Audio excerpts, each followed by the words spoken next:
Hello everyone, and welcome back to the channel. Today, we are not just doing a review, we are having a serious conversation about the future of your garage. This video is designed to fundamentally change the way you look at the car currently sitting in your driveway, or more importantly, that electric vehicle you have been obsessively researching and dreaming of buying. I want to start this video with a very provocative question.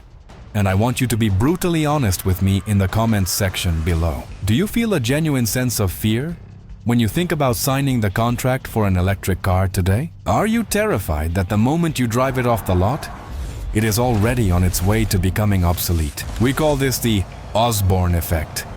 You know that sinking feeling when you finally buy the latest iPhone, you spend a fortune on it, and 2 months later, Apple announces a new model that does twice as much for the same price. Well, the automotive market in Europe and Australia is living through that exact nightmare scenario right now. We used to say that a model year lasted 12 months. In the current EV market, a year feels like it only lasts a few weeks. The technology curve is moving so fast that it is leaving traditional buyers paralyzed. Over the last few months, we have dedicated a lot of airtime to discussing how Chery has been rewriting the rule book. Whether you know them as Chery or through their aggressive sub-brands like Omoda and Jaku that are popping up in dealerships from Sydney to London, they have been absolutely relentless. Chery didn't just come to participate. They came to disrupt. They announced monstrous partnerships and made promises about battery range that would make a diesel engine jealous. For a moment, it really seemed like the throne of technology was shifting away from the established leaders. It seemed that Chery, walking hand in hand with the battery manufacturing giant CATL, was poised to reign supreme in the next generation of energy storage. They promised us the Holy Grail, solid-state batteries in mass-market cars much sooner than anyone predicted, and this created a narrative in the market that maybe, just maybe, the current king had lost its crown. But you know BYD, right? Do you really believe that the automaker that overtook Tesla in global sales, the company that was born in a lab manufacturing mobile phone batteries back in the 90s, long before they ever stamped a single car chassis, would accept second place in this technological arms race? The answer, as we are about to find out, is a resounding no. BYD's alliance. The silence from BYD over the last few months wasn't a sign of weakness. It was the quiet before the storm. The news that dropped like a bombshell at the end of 2025 confirms this. BYD is not only still in the race, but they have just turbocharged their laboratories. The Shenzhen giant has officially signed a powerful, industrial-scale strategic partnership to develop and, most importantly, mass-produce solid-state batteries. Today, we are going to dissect this war. We are going to move past the headlines and understand exactly what this new 60 ampere-hour cell means, the one BYD is developing in conjunction with Sunwoda and Zongway. To understand the magnitude of BYD's countermove, we first need to appreciate the sheer size of the scare Chery gave the market. There is no denying it. Chery's strategy was brilliant. They looked at the mirror and admitted, we make fantastic cars, but we do not have the in-house battery DNA that BYD possesses. So, they did the smartest thing possible. They outsourced excellence. They went to CATL. The partnership between Chery and CATL is, without exaggeration, a perfect marriage of ambition and capability. For those of you who might not follow the supply chain, CATL is the largest battery manufacturer in the world. They supply Tesla, Volkswagen, BMW, Mercedes, essentially everyone. When Chery announces that their next top-of-the-line flagship SUVs will come equipped with a new generation of solid-state batteries from CATL, the entire industry trembles.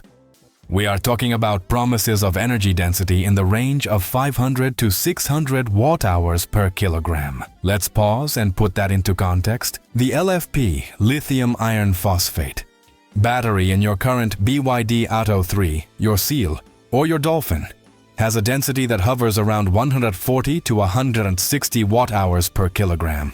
Do the math with me. If we triple the density, we triple the range while maintaining the same weight. Chery effectively threw a card on the table that promised cars capable of traveling from London to Edinburgh or Sydney to Brisbane on a single charge with energy to spare. The war was declared right there. Chery said, "We will lead the solid-state era." And for a while, BYD said nothing. But now, we have the response. BYD is expanding its research through a strategic alliance with Sunwoda and Zongway. You might be asking, who is Sunwoda? I see BYD everywhere, but I've never heard of them. Sunwoda is not a startup.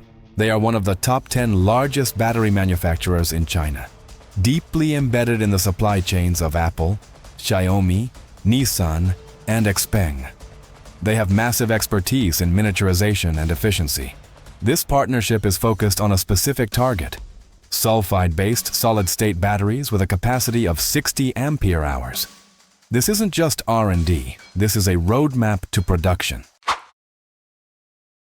Let's take a deep technical dive here, because this number, 60, is the key to everything. In the world of battery science, creating a solid-state battery the size of a coin is relatively easy. You can find these in university labs all over Europe and Australia.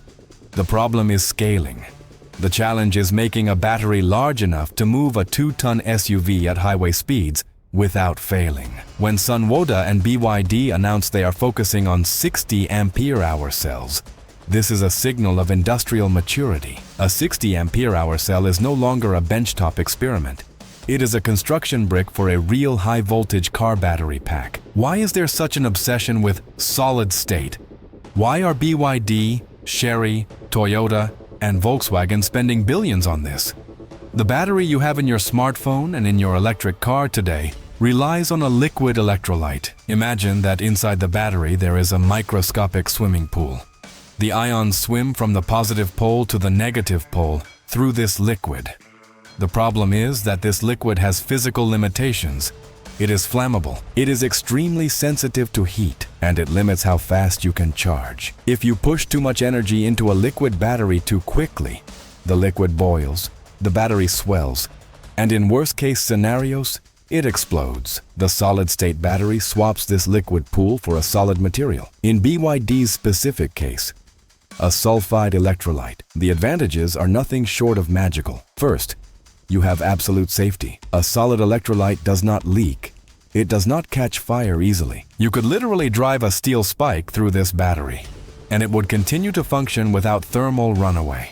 This eliminates the need for the heavy, expensive protective casings we currently put in EVs. Second, energy density. Because the material is stable, we can use more potent materials in the anode, like pure metallic lithium. This allows us to store double or triple the energy in the same physical space. And third, charging speed. Without the fear of boiling the liquid, you can charge the car at incredible rates. We are talking about 10 minutes to charge. That is the time it takes to go to the bathroom and grab a flat white at the service station. However, there is a villain in this story, and his name is dendrite. Dendrites are like metallic roots, small needles of lithium that grow inside the battery when you charge it fast. In a liquid battery, the dendrite grows, pierces the separator, and causes a short circuit. The challenge for BYD is to create a solid material that is hard enough to block these roots, but conductive enough to let the energy pass. The news that BYD is investing in the sulfide route is crucial, because sulfides have excellent conductivity, almost as good as liquid, but they are hard to stabilize in the air.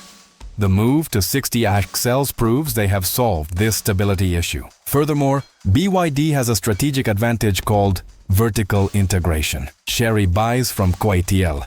BYD makes everything. Remember BYD's CTB technology, cell-to-body, where the battery becomes the floor of the car.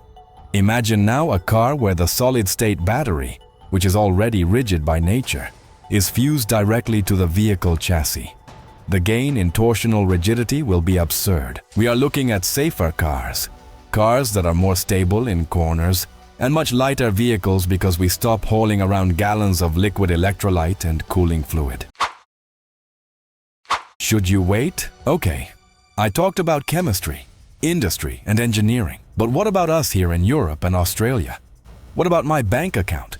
This is where the rubber meets the road. Many people say, I won't buy an electric car now. I'll wait for the solid-state revolution. Honestly, Be very careful with that strategy. When this technology arrives, and it will arrive soon, it will debut in the luxury segment.